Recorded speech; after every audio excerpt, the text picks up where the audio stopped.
말씀을 시작하며 제가 질문 하나 할게요. 여러분들 예수님을 그리스도로 믿습니까? 네. 아멘하고 금방 나와야 되죠. 생각을 많이 하면은 안 되는 거죠. 믿으시니까 이 자리에 계신 줄로 믿습니다. 그럼 예수님을 믿는다는 게 무엇일까? 제가 그 질문을 하면서 여러분들과 함께 말씀을 나누기는 원해요. 예수님을 믿는다고 하는 것을 두 가지 차원으로 생각을 해보게 됩니다. 한 가지는 고백의 차원이 있어요. 예수님께서 어떤 일을 하신 것에 대한 고백이라고 할 수 있겠습니다. 로마서 10장 9절에 내가 만일 내 입으로 예수를 주로 시인하며 또 하나님께서 그를 죽은 자 가운데서 살리신 것을 내 마음에 믿으면 구원을 얻으리라, 그렇게 말씀하고 있습니다. 여기서는 예수님의 그 부활에 대한 고백입니다만, 예수님의 그 부활의 고백 속에는 예수님의 죽음의 의미가 담겨 있는 거예요. 부활하셨기 때문에 그분의 죽음은 단순히 한 노총각의 죽음이 아니라 바로 온 인류를 향한 대속의 죽음이 되었다고 하는 거죠. 예수님께서 이 땅에 육신으로 오셨고 성육신 하셨고 우리를 위해서 대속의 죽음을 당하셨고 죽음을 이기시고 부활하셔서 모든 죄와 죽음의 세력을 이겨내신 분이 바로 예수님이시다. 그분을 믿을 때 구원받는다 라고 하는 것을 고백하는 것이 바로 믿음이라고 하는 것입니다. 우리 가운데 그런 믿음 다시 한번 확인하고 고백하는 시간이 되시기를 축원합니다. 그런데 저는 이 믿음은 이런 고백의 차원을 뛰어넘는 또 한 가지의 차원이 있어요. 그것이 바로 관계의 차원이다. 잘 안 들리시죠? 앞으로 오신다고 더 잘 들리는 것도 아니에요. 저 뒤에 스피커가 잘 들려. 저 끝에 가시면 잘 들려. 그래서 제 입술을 보시면 더 잘 들릴 수도 있어요. 그렇죠? 죄송합니다. 여러분들 이렇게 상황이 이렇게 돼서 이해를 해 주시기 바라고요. 관계 차원이 있습니다. 믿음의 관계 차원이 있다. 그것은 뭔가 바로 오늘 본문의 말씀에 계시록 3장 20절에 있는 말씀, 카드에 있는 거죠. 다 같이 함께 읽도록 하겠습니다. 볼지어다 내가 문 밖에 서서 두드리노니 누구든지 내 음성을 듣고 문을 열면 내가 그에게로 들어가 그로 더불어 먹고 그는 나로 더불어 먹으리라, 이렇게 말씀하고 있어요. 바로 예수 믿는 것은 예수님을 영접하는 것이, 들어오셔서 나와 함께 교제하는 것입니다. 이것까지 바로 믿음이라고 하는 것이에요. 교리적인 고백에서 뛰어넘어서 예수님과 영적으로 교통하는 삶을 살면서 주님 사랑해요. 주님 사랑해요. 주님 사랑해요. 말하지 못해도 표현 다 못해도 주님 사랑해요 할 때 가슴이 찡하고 눈물이 나오고 주님의 사랑이 느껴지고 주님의 임재가 체험되고 이러한 감독과 감동과 감격, 이런 것까지 바로 믿음이라고 하는 것입니다. 그것을 우리가 영성이 깊다 이렇게 말하고 있어요. 그런데 우리가 예수님을 영접하는 것이 믿음이라고 말씀하고 있는데 가만히 생각해 보니까 예수님이 저기 계셔서 예수님 오세요 한 게 아니라 예수님이 먼저 오셔서 우리의 마음의 문을 두드리고 계시다고 하는 것이죠. 그래서 예수님의 은혜, 하나님의 사랑은 먼저 하시는 것이다. 우리가 죄인 되었을 때 먼저 십자가에 달려 돌아가심으로 말미암아 그 사랑을 확증해 주셨다고 하는 말씀처럼 먼저 시작하셨다는 것이, 그것을 우리가 은혜라고 말하고 있습니다.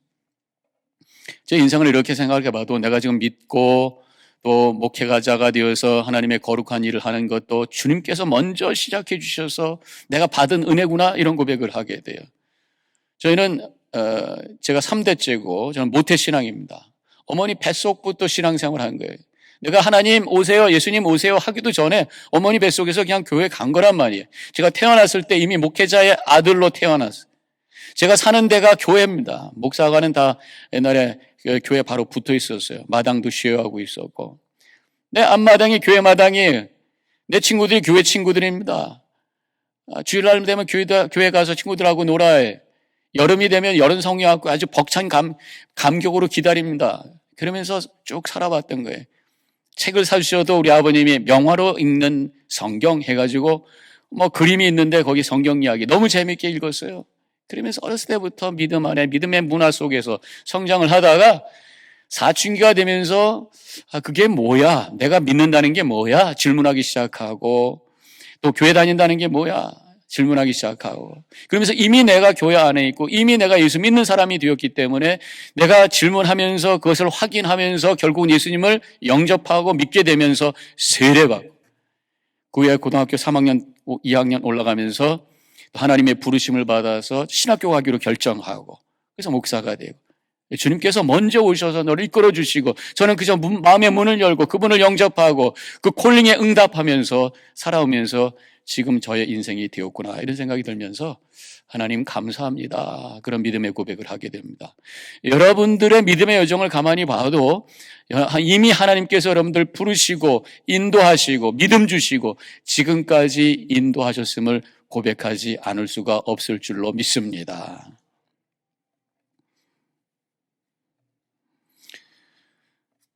그러면 오늘 요한계시록 3장 20절, 이 말씀이 우리에게 관한 믿음인가, 말씀인가? 우리는 이미 영접했고 예수 믿는 사람인데 예수님께서 내가 문을 두드리노니 문을 열라 말씀하시는 것이 나를 향한 말씀인가? 그런 질문을 하게 되죠. 근데 오늘 이 계시록 3장에 있는 말씀의 그 듣는 대상이 누군가 봤더니 바로 교회더라고요.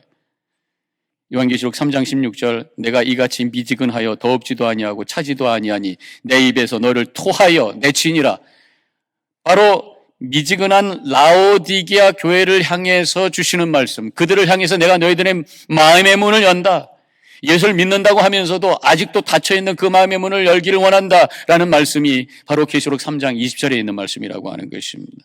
그렇다면 우리에게도 주시는 말씀이라고 하는 거죠. 옛날 한국의 부잣집을 보면은 대문을 열고 들어가면은 사랑채가 먼저 나오죠.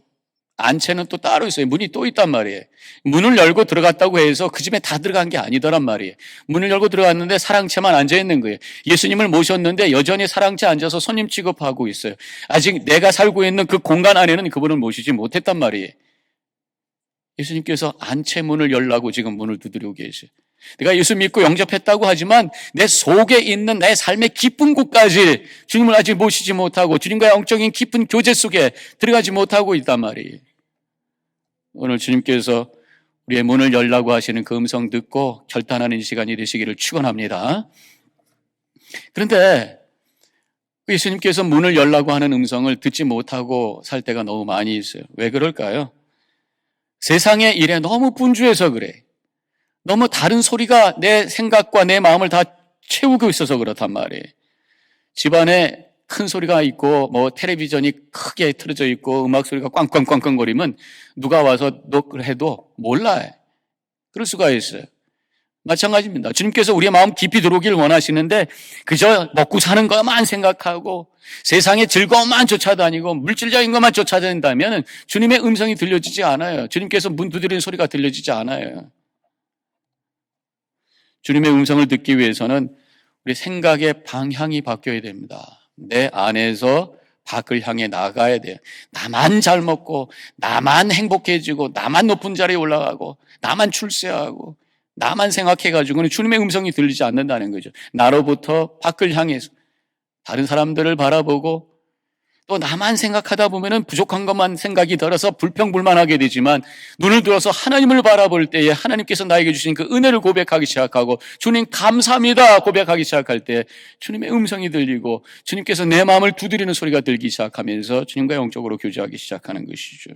그때 진정한 행복과 감격이 우리 가운데 채워지게 된다고 하는 것입니다. 괴테가 80세에 이런 말을 했다고 그래요. 나는 단 몇 주 동안이라도 참으로 행복한 마음을 가진 적이 없었다. 오직 잠시 내 자아에서 벗어날 때, 내 자신으로부터 내가 나왔을 때에 그 평안을 느낄 수 있었다. 진정한 평안은 오히려 내 자아로부터 내가 나왔을 때, 즉 마음을 비웠을 때, 즉 주님을 향해서 공간을 내드렸을 때에 와진다고 하는 것이, 그저 내가 더 가져야 되고 내가 더 높은 곳에 나나나 하다 보면은 경쟁과 비교의식 속에 빠지게 되고 그래서 시기하고 질투하고 피곤하게 되고 행복하지 않아요. 감동이 없어요. 감격이 없어요.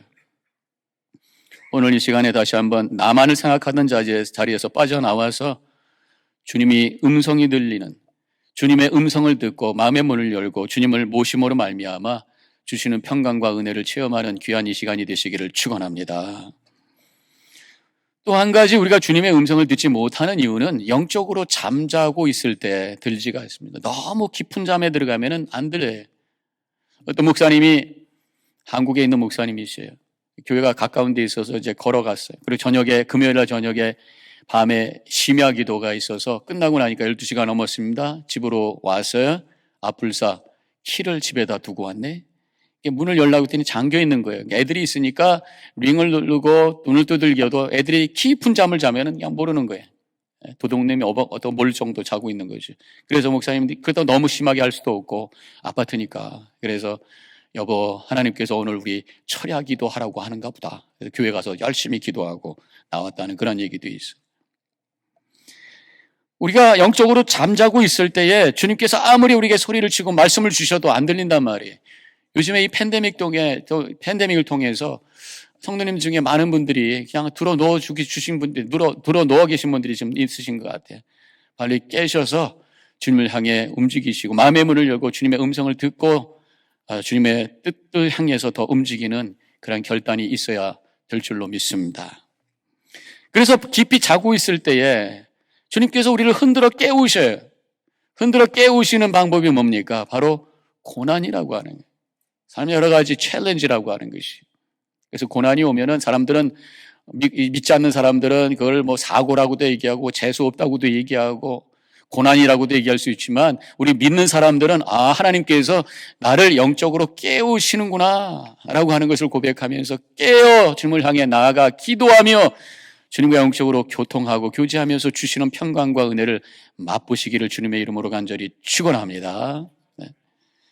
자녀들 때문에 마음이 힘들 때 하나님께서 깨어 자녀들을 위해서 기도하라고 하시는구나. 아내 때문에 힘들고 남편 때문에 힘들 때에 서로를 위해서 기도하라고 깨어 기도하라고 하시는구나. 기도하는 거예요.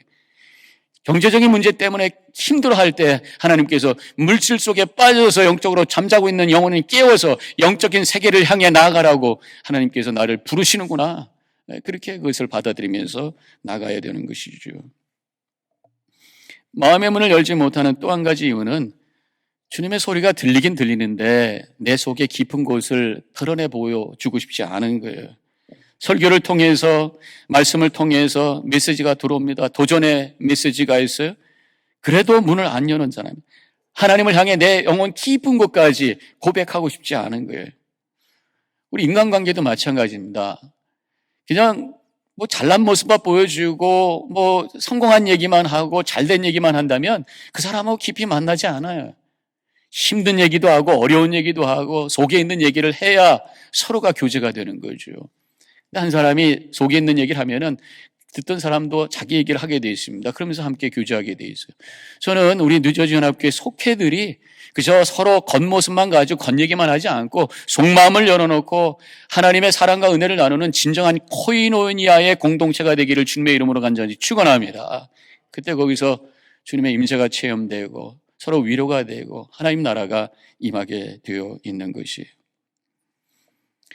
세교우들이 이렇게 오시면은 요즘에는 우리가 팬데믹이라서 제가 적극적으로 이렇게 못합니다만은 신방을 가게 돼요. 근데 대부분은 신방을 웰컴합니다만은 가끔 보면은 목사님 이제 이사 왔는데 아직 지저분해서 신방 받을 처지가 안 돼요. 뭐 그러다 차일피일 미루다 보면은 나중에 신방을 못 가게 돼요. 근데 그분이 교회 적응이 잘 안 되면서 결국은 교회를 또 안 배시는 그런 분들이 있었던 것을 다른 교회 있을 때 제가 기억이 납니다. 문을 열고 깊이 교제를 해야 된단 말이죠. 손님이 와야 집안을 치우게 되더라고요. 그렇지 않아요? 그래서 제가 가끔 신방에 가보면 카페에 듣는 성도 집에 보면 베큐으로 쫙쫙 이렇게 청소하는 흔적들이 이렇게 보여요. 청소하는 거예요. 우리의 삶도 마찬가지입니다. 하나님 내 삶 열어드릴 수가 없어요. 너무나 지저분하고 복잡하고 마음 산란합니다. 나중에 마음이 평안해지면 내가 주님 만날게요. 이게 아니에요. 있는 모습 그대로 주님 앞에 토해내고 내가 지금 이렇습니다 고백할 때 오히려 주님이 오셔서 내 영혼이 정결해지고 깨끗해지고 세워지고 주님의 평강으로 임하게 되는 줄로 믿습니다. 그러면 예수님께 우리의 마음의 문을 연다고 하는 의미가 무엇일까? 방문을 열어드린다고 하는 게 무엇일까? 말로 엽니다. 말한다고 되는 것인가? 그게 아니죠. 오늘 본문의 말씀에 바로 앞절 계시록 3장 19절을 보니까 이렇게 쓰여져 있어요. 물론 내가 사랑하는 자를 책망하여 징계하노니 그러므로 내가 열심을 내라. 회개하라. 회개하라 말씀하신 다음에 내가 마음의 문을 두드리노니 이렇게 나간 거예요. 마음의 문을 연다고 하는 것은 결국은 주님 앞에 회개하는. 주님 그렇습니다. 내가 부족합니다. 내가 내 마음대로 내 느끼는 대로 살았습니다. 내 중심대로 살았습니다.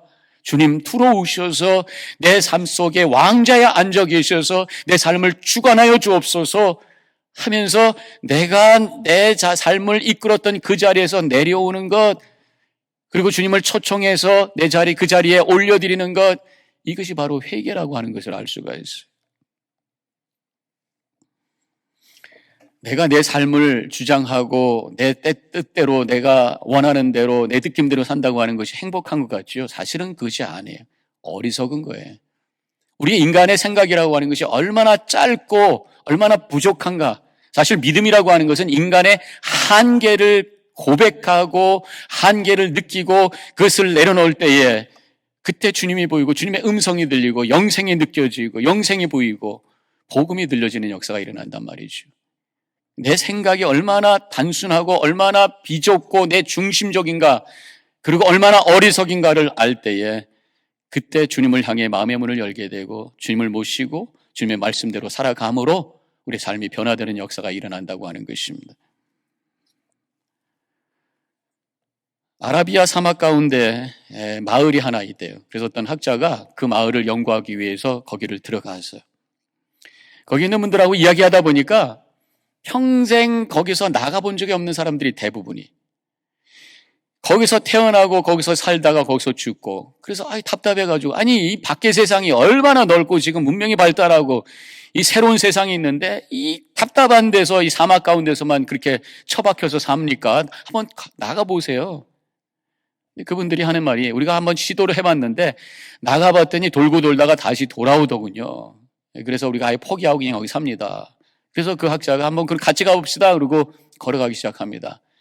이분들이 하자는 대로 가본 거예요. 그랬더니 정말 열흘 동안 그렇게 땀 찔찔 흘리고 돌아다니다가 다시 동네로 돌아오더라는 거예요. 못 나가는 거예요.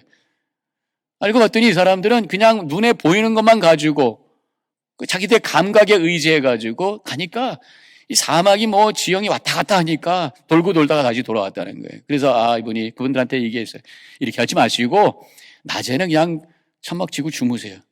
그리고 밤에 깨서 하늘을 바라보시고 저기 저 북극성이 있는데 그것만 바라보시고 그쪽으로만 가세요. 그러면 사막에서 벗어나게 될 것입니다.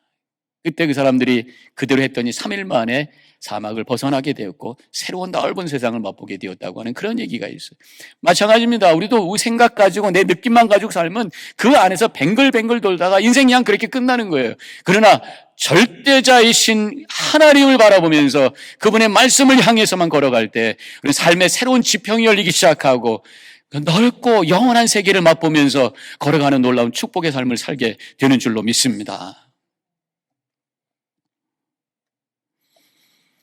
바로 진리 되시고 길 되시는 주님을 모셔드리고 그분과 교제하며 살아갈 때에 우리는 그러한 넓은 삶의 지평을 열어갈 수 있는 삶을 살게 된다고 하는 것입니다. 자, 이렇게 예수님을 모신다고 하는 것은 회개하는 것입니다. 내 생각과 내 느낌만을 가지고 살았던 것을 내려놓고 주님을 모셔서 주님의 말씀대로 주님을 바라보면서 살아갈 때에 우리 삶의 지평이 넓어지는 것입니다. 제가 그 말씀을 드린 거예요, 지금. 자, 그러면 이제 예수님께서 돌아오셨어요. 그럼 우리 삶 속에 어떤 것이 일어날 수 있을까? 계시록 3장 20절 다시 한번 읽습니다.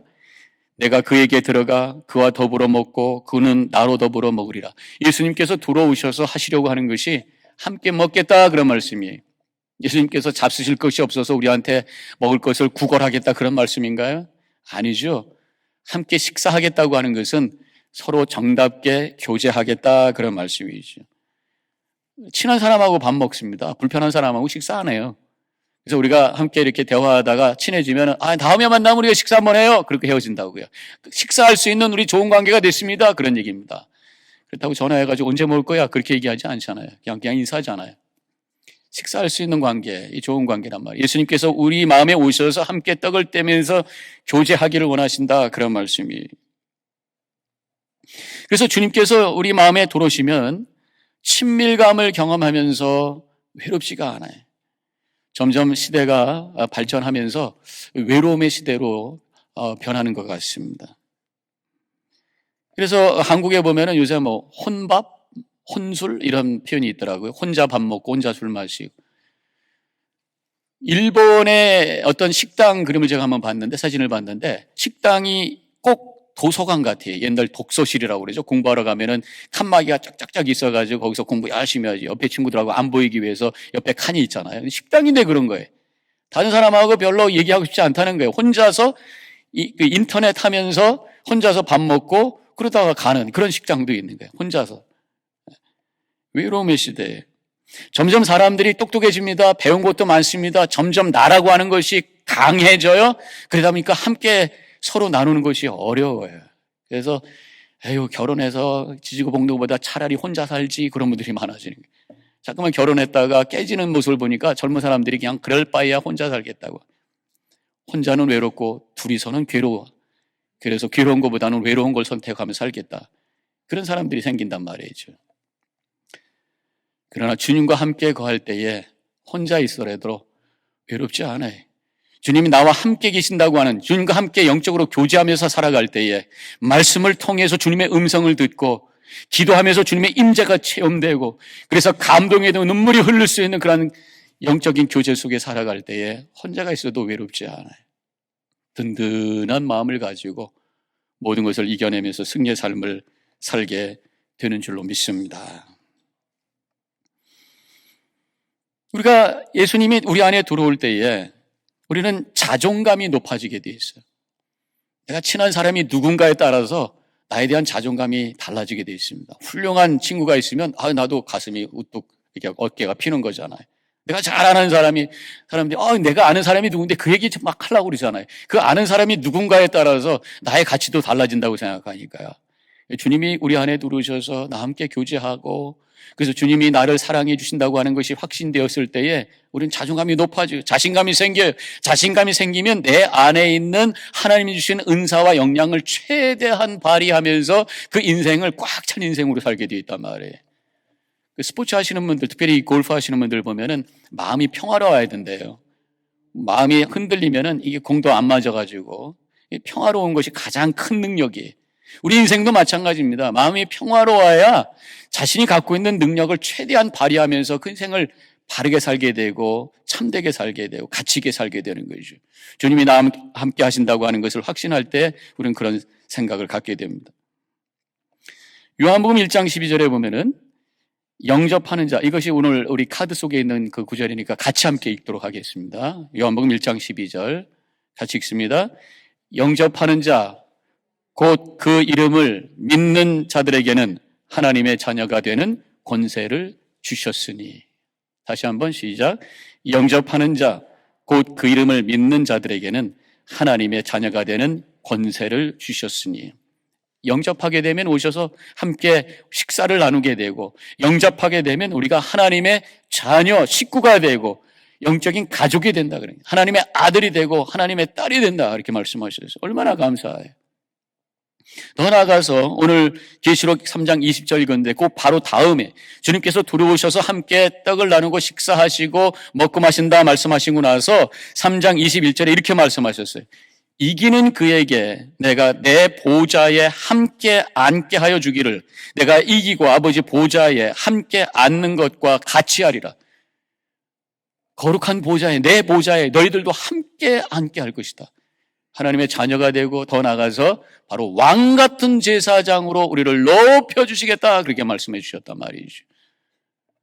그 말씀을 믿고 확신감을 갖고 자신감을 가지고 어떤 상황 속에서도 흔들림이 없이 미래를 향해 나가심으로 말미암아 하나님이 영광 돌리시고 주님 앞에 쓰임받는 복된 삶을 통해서 기쁨, 은혜 충만한 삶을 살아가는 우리 뉴저지연합재단의 모든 성도님들이 되어주시기를 주님의 이름으로 간절히 축원합니다. 기도하겠습니다.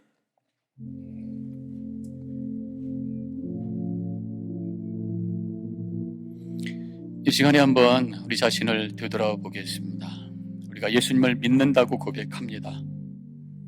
우리의 믿음이 고백적 차원에서 머물고 있는 것은 아닌지, 예수님을 진정으로 내 삶 속 가장 깊은 곳으로 영접해서 주님과 함께 교제하고 주님과 함께 대화하고 주님의 음성 듣고 주님의 마음이 느껴지고 그래서 마음이 행복하고 확신과 자신감 가운데 살아가고 있는지 점검해 보시고 다시 한번 마음의 문을 열고 주님 오셔서 내 삶의 중심에 내 삶의 왕좌에 앉아주시고 나는 겸손히 엎드려 주님의 말씀과 그 뜻대로 살기로 결단하겠습니다.